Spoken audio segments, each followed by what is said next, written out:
بالله من الشيطان الرجيم. بسم الله الرحمن الرحيم. وإذ قال إبراهيم رب اجعل هذا البلد آمنا واجنبني وبني أن نعبد الأصنام رب إنهن أضللن كثيرا من الناس فمن تبعني فإنه مني ومن عصاني فإنك غفور رحيم. ربنا إني أسكنت من ذريتي بواد غير ذي زرع عند بيتك المحرم ربنا ليقيموا الصلاة فاجعل أفئدة من الناس تهوي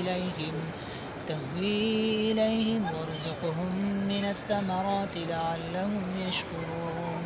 ربنا إنك تعلم ما نخفي وما نعلن وما يخفى على الله من شيء في الأرض ولا في السماء. الحمد لله الذي وهب لي على الكبر إسماعيل وإسحاق إن ربي لسميع الدعاء. رب اجعلني مقيم الصلاة ومن ذريتي ربنا وتقبل دعاء. ربنا اغفر لي ولوالدي وللمؤمنين يوم يقوم الحساب.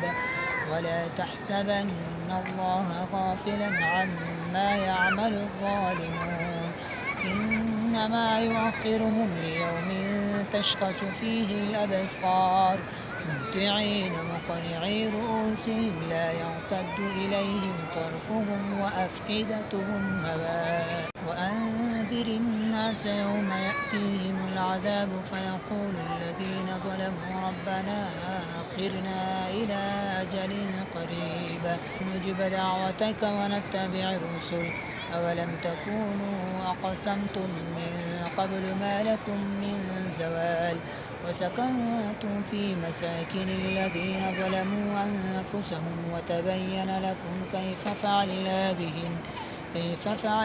بهم وضربنا لكم الأمثال. وقد مكروا مكرهم وعند الله مكرهم وإن كان مكرهم لتزول منه الجبال. فلا تحسبن الله مخلف وعده رسله إن الله عزيز ذو انتقام.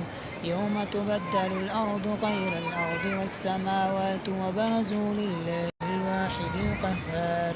وترى المجرمين يومئذ مقرنين في الأصفاد سرابيلهم من قطران وتغشى وجوههم النار ليجزي الله كل نفس ما كسبت إن الله سريع الحساب. هذا بلاغ للناس ولينذروا به وليعلموا أنما هو إله واحد وليذكر أولو الألباب.